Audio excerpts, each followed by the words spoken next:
Hope everyone's well. Here we go.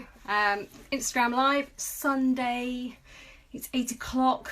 Just seen the race. Hope you all enjoyed it. I'm always intrigued to know whether it's everybody's cup of tea. Do you like a bit of iRacing and e-sport, or are you a bit virtualed out? There's a lot of it, I know that much. It's been good fun, but there is a lot of it. Anyway, because it's Sunday night, I thought we'd do another Instagram Live. Jamie Chadwick's joining us, which is excellent. And of course, I wanted to say cheers to everybody. Cheers! Here's to whatever the next few months are going to bring us, I suppose. The next few weeks especially. It's a weird time, isn't it? But, fingers crossed, we'll get through it together. So here we go, first drink of the evening. Can't say it's the first drink of the day. Had a delicious lunch, cooked by the other half. Roast dinners are his absolute best. He does an amazing roast potato, and I'll get slammed for saying this, but his roast potatoes are better than my mum's. So there we go. Should probably say that as well. I have to introduce you to Bunny, because my daughter, who's just gone to bed, said please take Bunny. So I've taken Bunny. There we go. So Bunny says hi. I'm just waiting for people to get comfy. Let me know where you are, what you're doing. Thank you, Richard, for saying hi, Bunny. What you're drinking. And thanks to Hesman, who says it's 3 o'clock where I am in Toronto. I started to drink. I love that. Why not? It's always drinkable time somewhere. Not that I'm, totally saying just get drunk all the time, but it's nice every now and then. Have a little tipple. See, there we go. It's almost as if we're all together in one virtual pub. Hello to, right, I've got to get this right.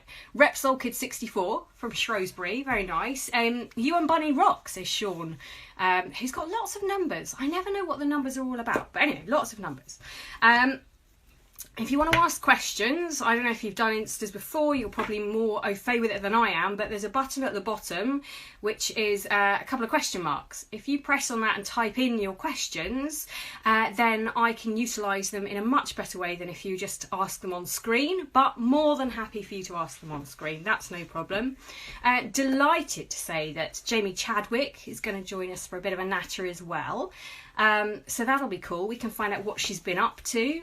She's done a lot of cycling, I know that. I'm just going to move this down a little bit. So we'll catch up with her and find out how she's doing. Oh, Dr. Bob Eddin said, I just joined Insta this afternoon especially for this. Wow, that's amazing. I feel very honoured by that. Thank you very much. Right, so one question's coming already. Let me just press that. Right, so Richard Sutton has asked a question. Hopefully you can see that. Do you think we'll get a season? Ooh, that is the question, isn't it? I've kind of gone up and down with this one as to whether I think that's actually going to happen or not. And the more I think about it, the more I can't quite understand how it's going to happen. I mean, I desperately want it to happen, of course. Everybody wants us to go back racing because that's what we do. It's our life, isn't it? But are we actually going to get to go back racing is the biggest question. And I think I'm going to be looking out not just at what the Prime Minister updates us all with, but also, I suppose, towards the likes of NASCAR. I think NASCAR are going back next Saturday, Sunday.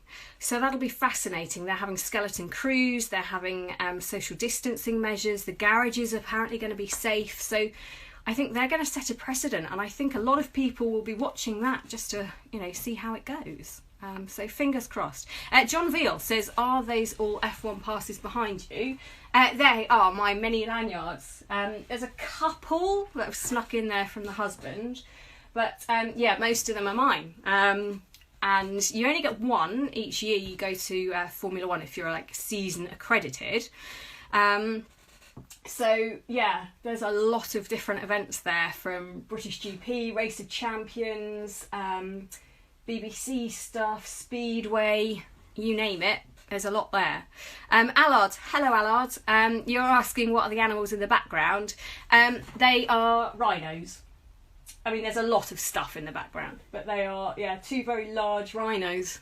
I don't even know why. But there we go. That's just the way it is. Thank you to TW Solo Traveller Series. It's good to hear your voice and see you again, Jenny. Time to start racing soon, hopefully. Well, can but hope. Right, now, magically, I'm going to have to try and find out if I can get Jamie Chadwick to come up on the line. So I think I can. If I do that, then hopefully, as if by magic, Jamie will appear and we can ask her some questions. There she is! That was very smooth. This Hello. has crept up on me.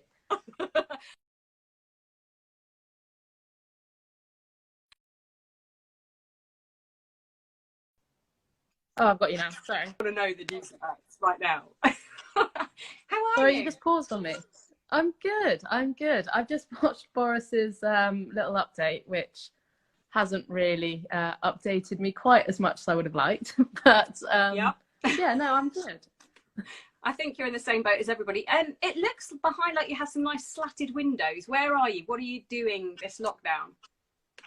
I'm in London. So I have been in London pretty much this whole time. So it's actually gone reasonably quickly so far. I have been kind of hoping that, well, it was going to come to a bit of a sooner end. Definitely the first half of it flew by. The days were going so quick. And then the last few days or weeks is just getting a little bit longer. But yeah, no, I'm doing all right. So you haven't done what loads of people have done and just kind of moved in with parents? No. I have seen my parents briefly. I did have to pop back and get some stuff. But I think for our family relationship and dynamic, it was better. My brother and I were kind of like out of the house and then sort of pop back and can see them in our sort of own comfort. Because I think all of us living together at once probably would have been World War III. Too much. Yeah, exactly. Now, body-wise, have you recovered from last weekend? An epic cycle journey that you did. Was it in your front room that you did it? Yeah, I did it in my living room. So, I mean, questionable choice of challenge to set myself. But yeah, no, so I basically, because of this quarantine, it's the first time I started this whole indoor cycling malarkey. And I cycled quite a lot before that, but never indoors. And I kind of set myself this challenge before I'd properly done it. And then I realised that actually cycling indoors is really hard. And I end up just sweating my own body weight out pretty much every time. And yeah, I committed to doing 100 miles for charity. And fortunately, I got through it. You did well. Actually, it wasn't too bad. And yeah, we raised some good money for charity. So yeah, there's sort of positive sides of it. I saw, you know, Instagram is an amazing thing. It gets you to see a little window into people's lives. And I've seen lots of people doing, obviously, sim racing now, indoor cycling, trying to keep fit as best they can, all sorts of weights and gym stuff. A lot of people seem to have bought a fan and just placed a little fan by them. I don't know if that's to replicate the fans that would normally be in, you know, the grandstands, or if it's just blooming hot. I'm guessing it's just blooming hot when you're doing any form of like indoor cycling or sim work. Yeah, definitely, it's a hot thing, especially in London. The weather's been so good recently. I mean, it's cooled down a bit today, but yeah, I mean, it's been such nice weather. So yeah, it's definitely been to cool me down. Sadly, yeah, I wish I had a few fans, even if it was through the windows. But yeah, no, definitely, it's nice to be able to actually have some time at home in my own bed. My sort of living room has turned into like a cycle studio, gym, kind of hybrid area. But it's not too bad. How are you though? I've not spoken to you in a while. How are things? Yeah, so the last time we saw each other, I'll just try and explain, is in Marrakesh. Of course, yeah. So we did Formula E together, which was great. We ate chips under a stage. We did. I hope I was allowed to give that a little bit of information. That's fine. I'll pretend I burnt it off in my cycle ride. Yeah, you've made up for it. Yeah, it seemed like that was about 3 years ago. Doesn't it? That's it really wasn't. Not actually that long ago though. No, it was end of February. Yeah. So that's when we last saw each other, and we haven't had a catch up. But yeah, I'm good. I was just saying, my daughter just gave me this before she went to bed and said, you have to take your rabbit with you. Oh, cute. So there we go. I've got her rabbit, star of the show tonight. That's sweet. Is it just the three of you? It's just the three of us, and we're lucky we've got outdoor space, so we can get out and go and play in the garden and stuff. But yeah, I think everybody was kind of ever hopeful that something would change, and it seems like not a lot's really changed for anybody. Yeah, at least for the 1st of June, I think yeah, it's going to be pretty much the same, which, I mean, it makes sense. I think we need probably to see more improvement before, you know, we can start going out and seeing people. But I think everyone obviously clearly did get their hopes up, because I was on FaceTime with a load of friends watching it, all being like, maybe we get to see each other this week. And you'll appreciate this, because we share a birthday. We do. And so I was getting way too excited about, because it's a week on Wednesday. We're in the 10-day countdown zone for our birthday. Exactly. So I was getting way too excited, potentially thinking that I might be able to be with my friends for my birthday, but sadly not. Yeah, it'll just be a massive FaceTime session, Zoom session, that sort of thing. You've been cooking quite a bit, haven't you? I've been trying to. I've always enjoyed cooking, but I feel like it's a really rubbish excuse. Sorry, but no, it's fine. We're not on the BBC. We can swear. Good. I'm not on the BBC. We are live, and you can swear. It's a really shit excuse that I always say that I never had the time to cook, but actually, obviously now I do have the time. But I actually have to cook, because there's no sort of anyone else cooking for me or ordering in. So I've got quite into it. I mean, it kind of is the cross between making sort of healthy stuff that's also tastes good that I'm sort of learning about. But yeah, I'm missing my Sunday pub lunch, but other than that, it's all good. So what's your go-to dish now? Do you have one? Are you an expert at something? Ooh, I wouldn't give myself expert status on anything just yet. I am eating pretty late. I'm trying to eat pretty well, so it's not the most interesting of cuisines. But I tell you what I've got down that, I mean, it's a little bit of a weird thing that I really like. It's like a fish taco. Oh, nice. So it's like fish with like a spicy salsa with like tomatoes, coriander, and then some like either guacamole and mayonnaise or sour cream or something in like a kind of soft tortilla type wrap. And that's I'm hungry just you saying that. It's delicious. Fish tacos are amazing. I've impressed myself, but that's like a kind of pretty healthy light meal that I've kind of been having quite a lot. And yeah, I've been trying just not to make too much of the same thing that I enjoy, so I get bored of it and then overdose on it. Someone got in touch a minute ago just saying, see you in Mexico City, Jamie. Diva Raza. So clearly you've got a fan of Mexico City, number one, but number two, you can cook tacos for them when you go there. Oh God, no. Mexican food is one of my favorites, and I've not actually been to Mexico. So you've never done Mexico? No. And God, it's amazing. The other day everyone was sharing obviously all their Mexican cuisines and stuff, and I was just thinking that's where I want to be. Yeah, I tell you what, hang on a minute, this is going to be random because I'm going to at speed. I'll find you a cookbook. Hang on a minute, stay there. Right, who knew this was going to turn into a cookbook recommendation? This, I'm going to screenshot this page right now, is amazing. So it's Thomasina Myers. She won MasterChef. Yeah. And she does really nice recipes. So that is the book that you want. Amazing. Okay, I've screenshotted that. I'll send you photos of whatever I come up with, because I'm a big fan of Mexican food, and hopefully we still end up going to Mexico at the end of the year. Oh yes, because obviously W Series was meant to be going to the back-to-back of America and Mexico as part of the support race paddock. It's the first time W Series and Formula One coming together.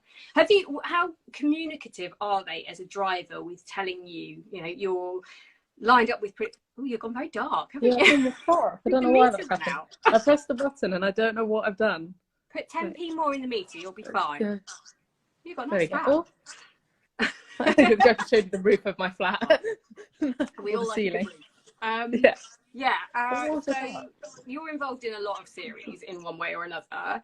How are they all keeping you in touch with what their plans are? Like, are they on the phone to you, or do you just get on with it and someone at some point will tell you when you're going to be back in a car? I'm getting fairly regular updates. The sad thing is they're not the updates that I kind of want at the moment. So we keep getting emails, and W Series have been amazing, to be fair.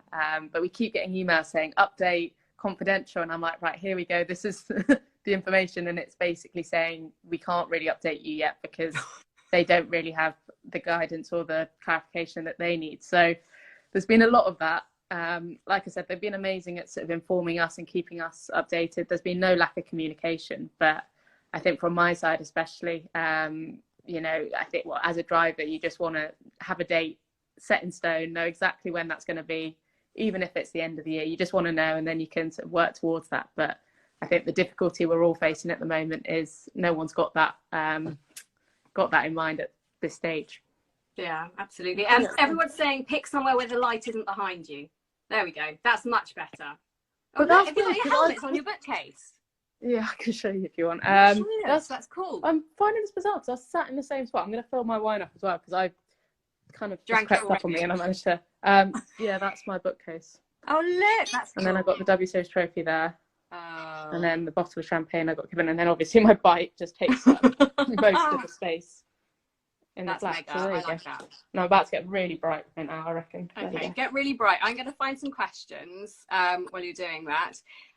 So Tracy has been in touch, and she says, is Jamie looking forward to the W Series eSport races coming soon? Yes, so they've announced that you're going to be doing a whole series, 10, isn't it, that you're going to be doing?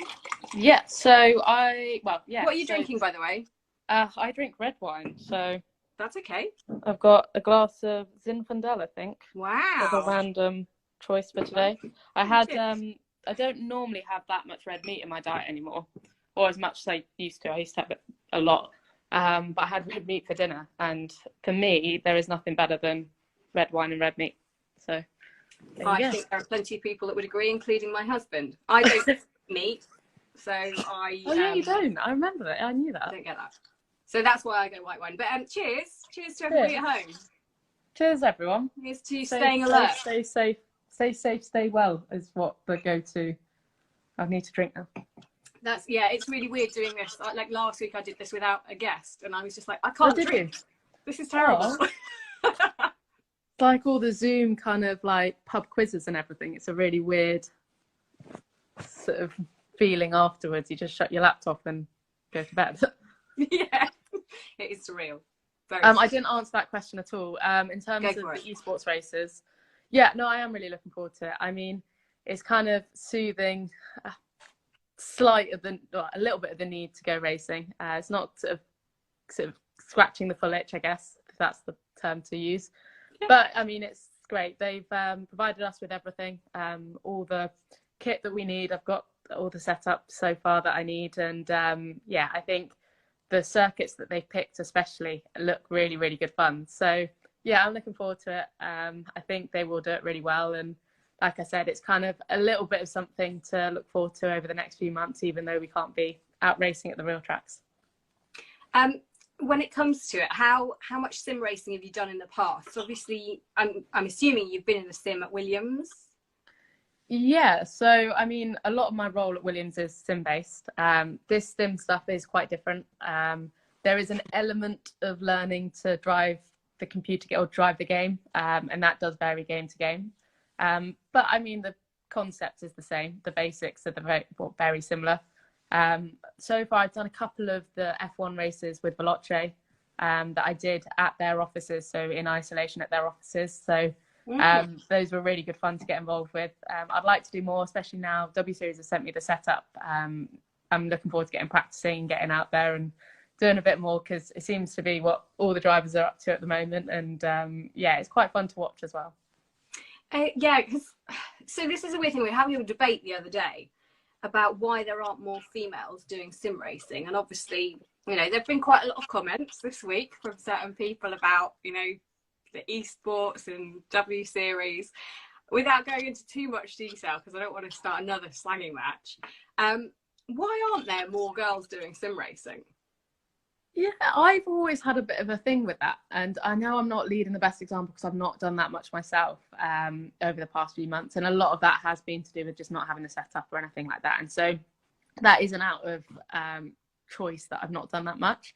I'd love to be leading an example and doing a lot more, because for a long time now, and I was involved with a few esports events last year, I felt really strongly that there is absolutely no reason why women shouldn't be involved in esports, because there is no physical barrier, there's no reason, and it is just purely, in my opinion, a stereotype, because in all kind of walks of gaming, I guess, you don't see that many women playing, I guess, like what's it called, Call of Duty, Fortnite, stuff like that. But it's just a stereotype. That's good knowledge. It's just a stereotype thing. And so I really felt strongly about breaking down those stereotypes and actually using it as a way to get more girls involved in motorsport in general, using esports. So I've always felt strongly about it. I don't know the answer as to why there aren't many women involved, and I think the W Series, esports series, in my opinion, is them sort of recreating the series in esports form. So it's not trying to, it will obviously generate a bit more interest in women in esports, but it's not trying to basically tackle that issue entirely. It's like IndyCar have their own series, Formula E have their own series, DTM is kind of covering that aspect. So a lot of the comments I've seen don't quite get that bit, so that kind of explains that. And yeah, I mean, if it does encourage more girls to get involved in esports, then that's great. But I think as drivers and as people that are doing it, we can definitely do a lot better by actually doing more races actively. Another question. I don't know if you can see this on your screen. Hopefully you can. Are you going to Twitch? Yes, yeah. So yay. I think that's the plan for all of us. I think they're setting us all up. They've sent us all the webcams and everything to get it all set up. So yeah, it's quite funny because I did the Veloce Esports one, the Versus race, and I didn't have a Twitch stream or anything, but I could see other people's Twitches. And it's quite funny because they're all having this conversation and chat like kind of we are having now. And I was just sort of out of the loop. I could hear them talking. And yeah, it's a really, really good way of interacting and getting across a different side, I guess, of a driver, because you guys can't see what we're doing in a helmet or behind the helmet when we're out on track, but on esports you can. So yeah, it's a really cool way of doing it. And obviously from the W Series side, we'd love to do that as well. I went a bit premature, sorry. That's all right. I was just on a read of it. Came up. Favourite F1 track? Oh, good question. I mean, track that I've driven, F1 track that I've driven, I love Silverstone. I think that's a really epic track. But I think track that I've not driven yet that I think is awesome, I would say Budapest looked really good. Yes. Also COTA, Circuit of Americas, which I will get to go to potentially this year. And let me throw another random one in there.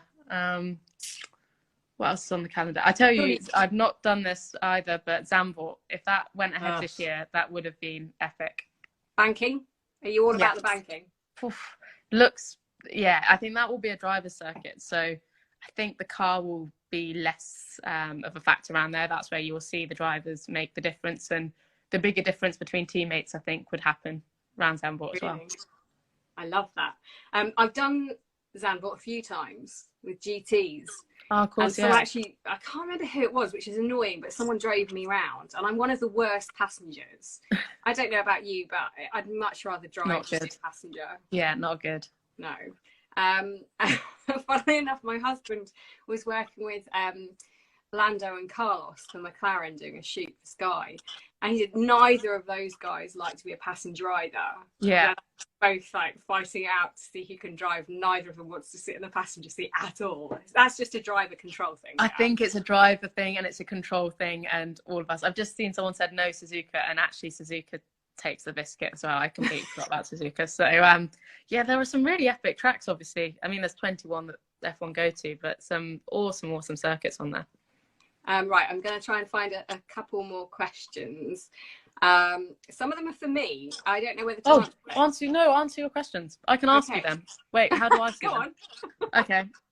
Are you happy to go to other countries if F1 does restart? Beautiful. I suppose we can both answer that in fairness, because we're both part of the F1 thing, kind of. So am I happy to go? I don't think it's going to be my option, let's put it that way. I think other people will take that option for me, whether that's the BBC, whether that's IMG who produce the BBC's output for Radio 5, or whether that's F1 and the FIA. Bearing in mind, I've been reading quite a lot recently, the FIA are going to be responsible for the health and safety of all of us at the end of the day. Yeah. So the fewer people that go, the less risk there is. I think everybody's going to be tested on a very regular basis, and they're going to try and make this biosphere.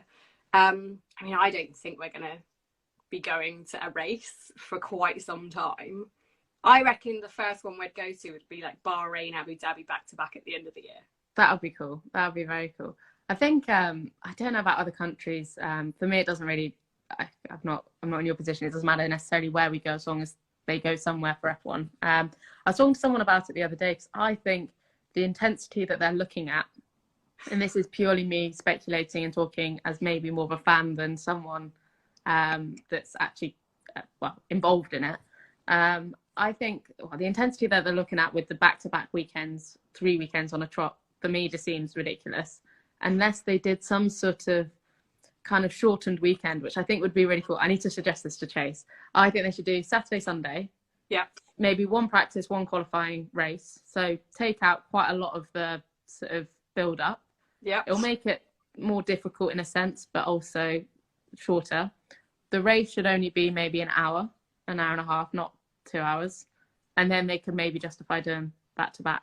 That's me talking purely from no knowledge or expertise at all. But I think that could be a better solution than trying to just cram so much into a short space of time.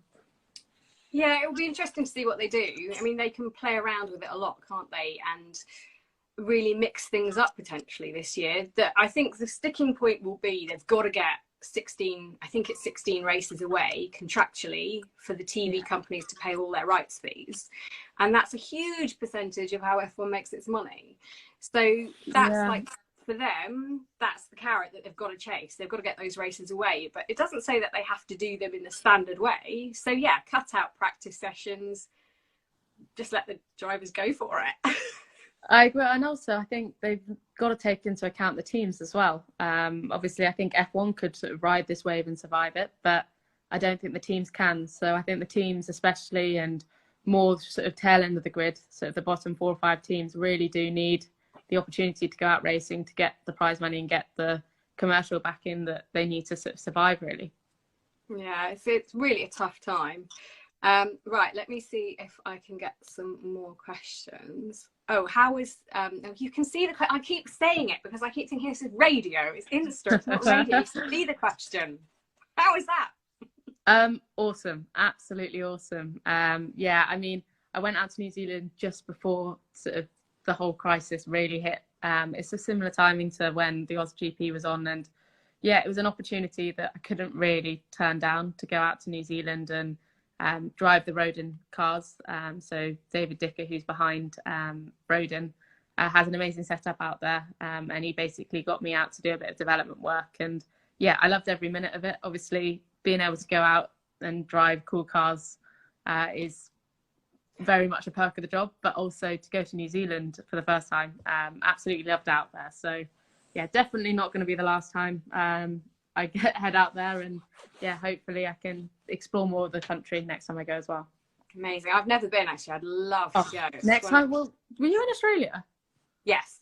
For the next time, 30 hours. I was going to say probably for a very short period of time. Next time you go to Australia, make sure you tie in like a week just to head over, because yeah, it's such a beautiful place. Yeah, I'd love to do that. Someday when I haven't got a 3-year-old that I'd have to take on a plane. Yeah, a small Yeah. Right, next question. Do you think there'll be rusty drivers causing accidents when you race? So I spoke to, this is such a name-dropping thing to say, I spoke to Daniel Ricciardo this week. And he reckons it'll be absolute chaos for the first race, because drivers will be rusty, jump in the car, your adrenaline goes really high, you're quite excited, and especially for some of the younger drivers, he just reckons it'll be shuntastic. Do you think it will be the same when you get in a car? Do you feel like the adrenaline could win? I think it'll go one way or the other. Either, yeah, no, honestly, I don't think there'll be sort of an in-between. I think it'll be either every driver's pretty rusty and there'll be quite a few incidences, or the other end of the scale. And actually, I think there'll be bigger gaps. I think, you know how we're used to seeing, okay, so Lewis normally edges out Valtteri, but it's by a really small margin. I think we're likely to see bigger gaps between teammates, bigger gaps between teams, and then there's probably less likely to be any incidences, and it will be a little bit more dominant by certain characters. Yeah, I don't know what it's going to be like. It'll be interesting because I think we've all become so accustomed to constantly being in the race car, constantly having the opportunity to be out in the car as much as possible, and not really having any of these off seasons anymore. So now for this to kind of be like an off season and not a single person that, well, I can imagine having the chance to be in a car, to suddenly, if F1 does get going, to being thrown into a very intense race weekend, it's going to be, yeah, pretty chaotic, I can imagine. Yeah, because Lewis Hamilton's come out, hasn't he, in his Mercedes video and said, "Oh yeah, I'm not going to be sim racing." Valtteri Bottas, he got a sim in his house, but he's not going to be, for the looks of it, he's not going to be racing with the other guys. There's definitely two camps, aren't they? The I want to sim race, I just want to race, and yeah, sim racing is like not for me. I'm out. Yeah, there are, and to be honest, I get both sides of it. I'm that person. I very much sit on the middle of it. To be honest, this is bad. I'd rather go out on my bike than the sim racing gives me the excitement of a competitive edge. I love that. I love the racing side of sim racing. The actual just driving my simulator on a day-to-day basis, I don't get nearly the same feeling as I get outside or in the real world. Like I said, I'd rather go for a run or go on my bike. But at the same time, I think, like you said, there's two sides of it. There's that competitive side that gives you that feeling and that buzz that I think a lot of the drivers are doing it for. But also, I think it's got to be noted that a lot of the drivers already were into sim racing. So Lando and Max especially, they did a huge amount. So actually, this has come about and it's brought a spotlight onto sim racing, and it's kind of their time to shine, really. But for those that didn't sim race originally, and it's where Leclerc and, say, George have done so well, is they've kind of jumped into their environment, and to actually do as well as they've done is quite hard. So you're starting on a bit of a back foot if you've not done it so much before. Yeah, it does seem like those guys are totally at home. I mean, Lando's just, well, when he can get it to work, he's doing exceptionally well. Right, another question. Jamie, I'm assuming that you're okay to stay with us for a little while. Yeah, Can you come on for like 5-10 minutes? No, I'm not doing anything, sadly. Got nowhere to go. Right, let me know if you're watching. Hi, I'm Jennie Gow. She's Jamie Chadwick, or I don't know which way round it is, but we're just having a natter. Hopefully you're enjoying it wherever you are. Let me know where you are, and this is a question you can play along with at home. Who is the F1 GOAT? Greatest of all time, Jamie, in your humble opinion?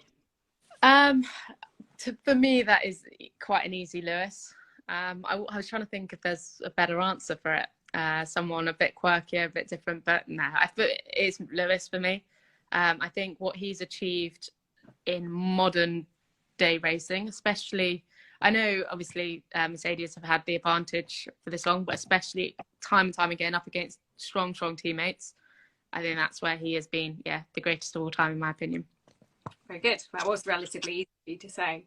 In my bookcase, we've got loads of books about like the greatest, and it's so hard to call. I think I was going to say, who would you say? Lewis, in reflection, I think in a million years' time will definitely be there. Yeah. So many people cut off in their prime. That's the problem, isn't it? You can't do a true comparison. Even someone like Alonso, if Alonso had been in the better car and not made some absolute horror decisions in his career and gone the wrong way at the wrong time, he could have been the greatest of all time. So it's a tough one. It's all, it's relative. I completely agree. Right, another one for you. Do you have a football club that you support?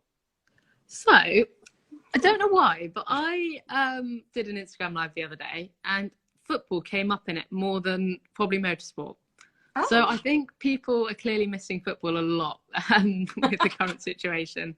I used to follow football a lot, and I used to play a little bit, but I don't really follow it that much anymore. I've always been a Chelsea fan. Apparently that makes me a glory supporter, and everyone gives the exact face you just gave me, people give me, unless they support Chelsea. But I don't really watch it that much anymore. I love sport. I can watch sport till the cows come home, but football isn't the number one for me. Okay. Right. Another one. We'll wrap up soon, shortly. I promise you. No, it's fine. What's your best experience with W Series? Okay, to not say winning, because that's kind of the cliche or the typical answer. I would say, okay, this is going to be a bit of a long-winded answer, but the whole, it's a bit of a round the houses one as well. The whole experience, to be honest. I think through the whole emotional process of joining the W Series, knowing it had its critics, knowing it had people sort of the feedback being mixed, and knowing it wasn't going to be everyone's cup of tea, to getting involved with it, meeting the whole team, meeting all the other girls as well. I think it was really cool how well everyone got on throughout the whole process, to then winning the first race, getting the development drive with Williams, and everything kind of just tying in, and the whole sort of trajectory being so steep and so much progress being made throughout the year. For me, that's what made it what it was. Obviously, the winning was the icing on the cake. And I think, yeah, all in all, by the end of the year, I said it the other day, that's by far the most enjoyable year I've ever had racing. And I go racing because I love racing and the whole experience of it. And yeah, it really reminded me of that, which was nice. Are we going to get to see you in an F1 car, do you reckon, at some point in time? That's what everyone wants to happen. It's like the dream at the moment. But that must also be pressure on you, or is it not? It's pressure for sure, but more like it's an inevitable career trajectory for me. I'll be daft if I felt like, you know, I didn't want to drive an F1 car in my lifetime, or if I wasn't trying to make it to F1, because what I'm doing now would be pointless otherwise. I think the bit I'm under no illusions about is how different my career pathway is. You know, I don't respond to anything on Twitter, but I do read a lot on Twitter. And I do see the comments, and I do see people sort of questioning why I'm doing it again. But there is a lot of structure to what I'm doing. I'm not trying to cheat the system in any way, but I'm trying to do it in the best way as possible to get me there on merit, first and foremost, but there also in the best shape possible. And yeah, I think driving an F1 car is the next step, maybe in a free practice or something. This year, I got my first 10 super license points. I need 25 to do an FP1. So W Series in an ideal world would have given me that if I were to win it again. And that's potentially an FP1. And then, yeah, to race, there's still quite a lot that I need to tick off. But don't worry, that's very much part of the trajectory and something I'm aiming for. I think everybody's just cheering you on. I know, you know, it's a harsh world with you being so accessible to fans and people who might not be fans online. But the world is just desperate to have a female representing them at, you know, the highest level possible. And W Series, for all the critics it had at the beginning, and we've spoken about this many a time, you know, it's giving you guys all a platform. You look at someone like Alice Powell, it's given her the ability to get back into a car after years of not being able to afford to. And, you know, someone like Abby Eaton, you know, what can she do in that car? She hasn't been back in a single seater for a long time. It's just a frustration, isn't it? The coronavirus has stepped in, and, you know, where you thought those points were going to be there potentially, now you're just having to wait and wait and wait. Yeah, I mean, that side of it's the same for everyone, so I can't really complain too much about that. But yeah, I mean, yeah, I think we all want the same thing. We all want a female to be representing, well, us at the top of the sport on merit.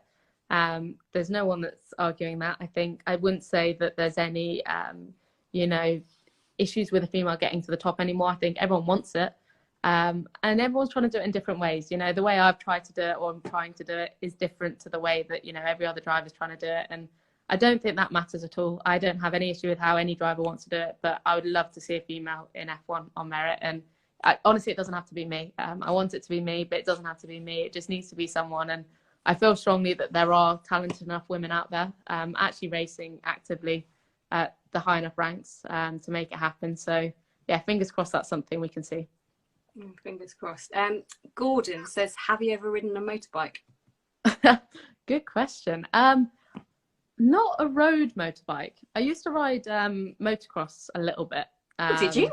Yeah, when I was younger. I don't really know why my parents were so chilled with my brother and I, but yeah, we used to. And honestly, I was a lot more fearless than I am now. I jumped on one not long ago.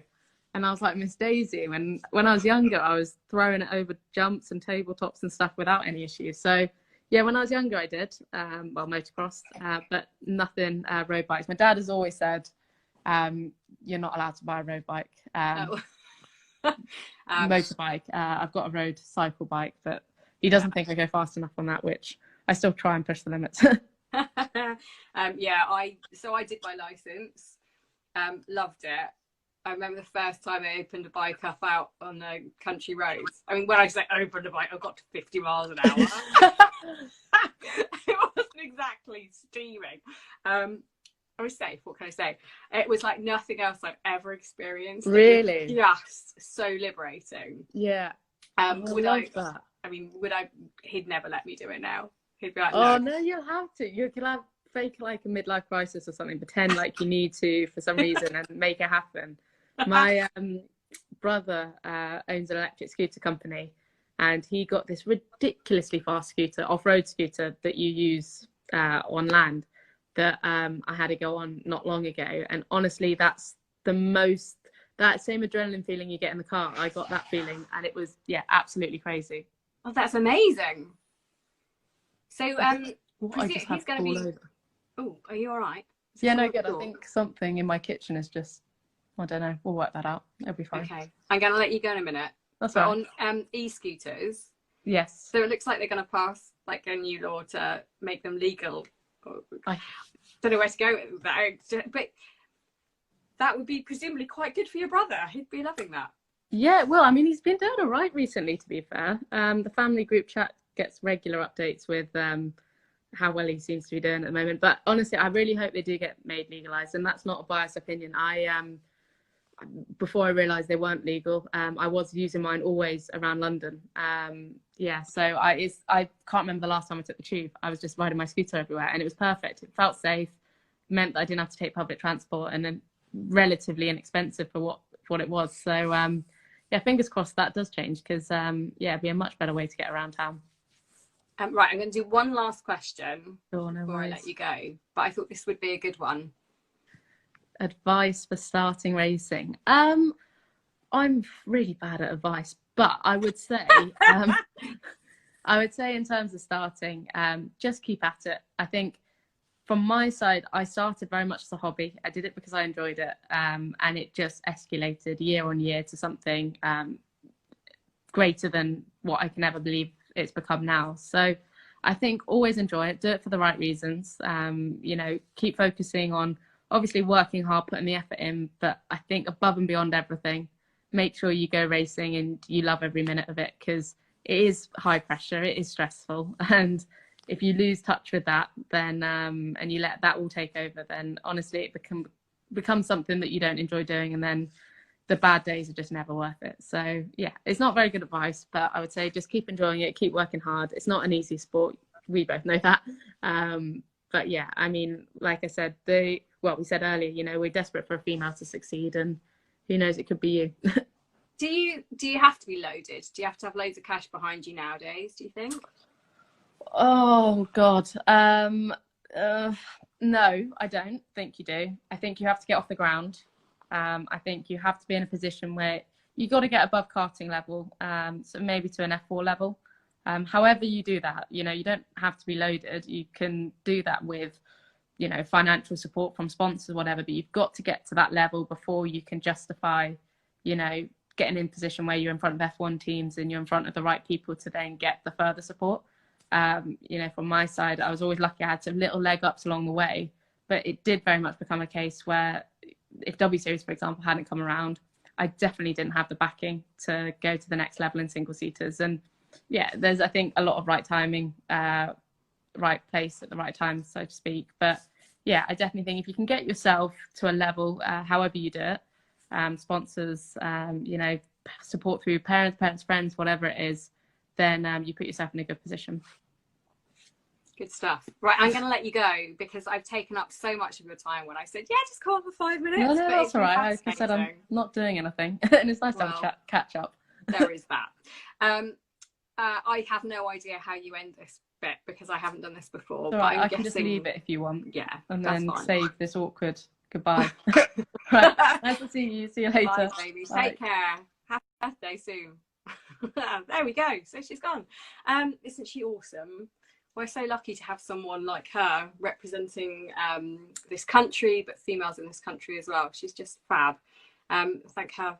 Thank for her time, really, and thank you guys for your time as well. It's been really nice just chatting and catching up. I kind of said I'd see how this goes and take it from there. So hopefully you've enjoyed it, and let's see if we can do another one at some point in time. I'll see who else will join me out of the F1 and other people that I know. But yeah, thank you so much. Sorry if I haven't answered your question. I will endeavour to do that on Twitter if you want. I can spend a little bit of time doing that at some point. But for now, I will say thank you. Stay safe. Look after yourselves. Oh, Tabitha, I'm so sorry. If you haven't checked out Tabitha's TikTok account, go and have a look because it's amazing. She's done some brilliant stuff on it. The cartoon ones are my favourite, and they're totally awesome. So have a look on Insta and on Twitter, and follow her because they've been brilliant. I've done that now. Hopefully you're okay, Tabitha. Love you. Love to everybody at home, and hopefully I'll see you again soon. Take care and bye for now.